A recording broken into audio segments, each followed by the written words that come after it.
Coming up on Mountain News this morning, an Eastern Kentucky sheriff faces an assault charge after a high school basketball game. And the governor declares the shortage of nurses here in the Commonwealth a state of emergency and makes an effort to increase nursing numbers.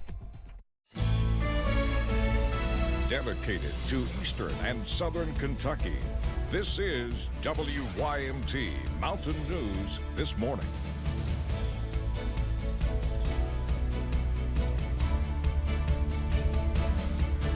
Good morning, I'm Chas Gayhart. It is 4:59 on Friday, December 10th. Let's go over and see how Brandon's doing in the Weather Center.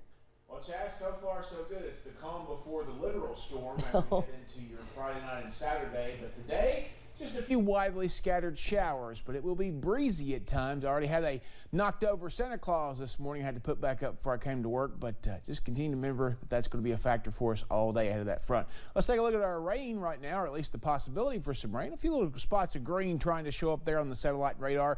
Not sure most of that is reaching the ground. Some of it is, though, as you see a few specks there, potentially a few sprinkles across parts of the area, especially down to the south.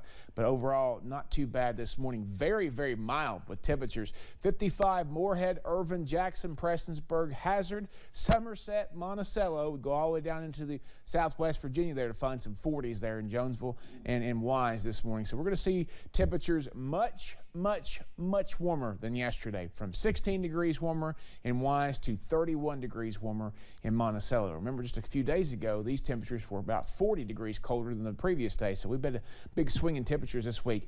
Of course, you want to keep the WIMT weather app handy for alerts and everything else. A couple of stray to scattered showers today as temperatures soar this afternoon into the upper 60s. And then they'll only drop into the low 60s overnight before they soar again ahead of that cold front. We'll talk more about the extended forecast coming up here in just a little bit. Chas? Thanks, Brandon.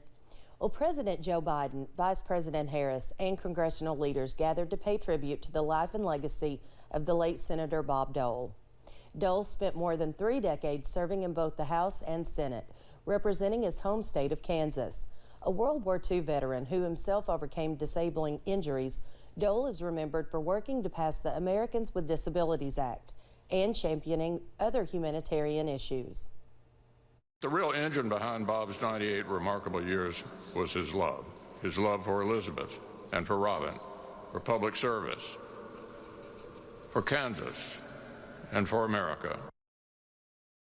Dole's funeral will take place today at the Washington National Cathedral before one last farewell service is held in his home state of Kansas. We have an update on the shooting that happened in Perry County earlier this week, along with the identity of the person who died as a result of it. The Perry County Sheriff's Office says they were called about a shooting in the Jeff community Wednesday. They say 38-year-old James Mullins was shot after an altercation with 2 people in a parking lot. They say he died at Hazard ARH. The case will be presented to a grand jury and no arrests are expected at this time. The sheriff says the shooting may be linked to a domestic violence situation.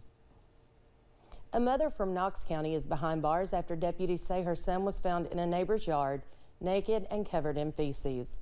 A sergeant was able to locate the boy's mother, who claims she did not know he was missing. Police arrested 37-year-old Holly Francione. Child Protective Services were able to leave the boy with a family member. Francione is being held at the Knox County Detention Center. An Eastern Kentucky sheriff facing an assault charge was arrested Thursday morning. Kentucky State Police have been searching for Owsley County Sheriff Brent Lynch. He says he has since bonded out of jail. This all stems from a girls' basketball game in Perry County that got out of hand. Police say punches were thrown and Sheriff Lynch assaulted a girl. People start piling out onto the floor, which is not good at all. And it seemed to happen in our part of the state too often. This is not the first time Lynch has been involved in a confrontation like this one. Video shows Lynch getting heated with some fans at a game in 2019 between Owsley and Estill counties. The Estill County superintendent criticized Lynch for his behavior in that 2019 incident. The search warrant task force met for the final time yesterday. Attorney General Daniel Cameron put the task force together after the death of Breonna Taylor. The committee approved 8 recommendations to enhance Kentucky's search warrant process. Members of the search warrant task force hope these recommendations will alleviate some of the tension between the public and police. I think it will help. I think it should help, and I hope to goodness that it does help.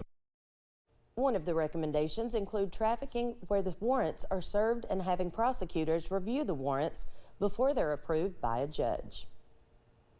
Governor Andy Beshear says the Commonwealth is taking steps to make it easier for the state's nursing schools to attract and train more nurses. The governor said during his Team Kentucky briefing that the shortage was so severe he was declaring a state of emergency and signed an executive order removing some of the roadblocks preventing schools from recruiting more nursing students. The governor also plans to write several incentives for future nurses in his budget. There is no possibility that our nurses aren't included in hero pay. And let me say it in a different way. My recommendation will be absolutely to include our nurses in the hero pay. In addition to nurses, Democratic leaders have also heard from police and firefighters on why they should be included in the hero bonus pay.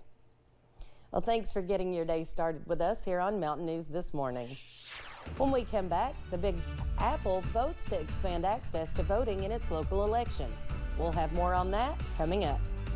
And it could be a busy 48 hours in the weather department as we track the potential for some severe weather ahead of a cold front moving through this weekend. I'll have the latest in about 3 minutes.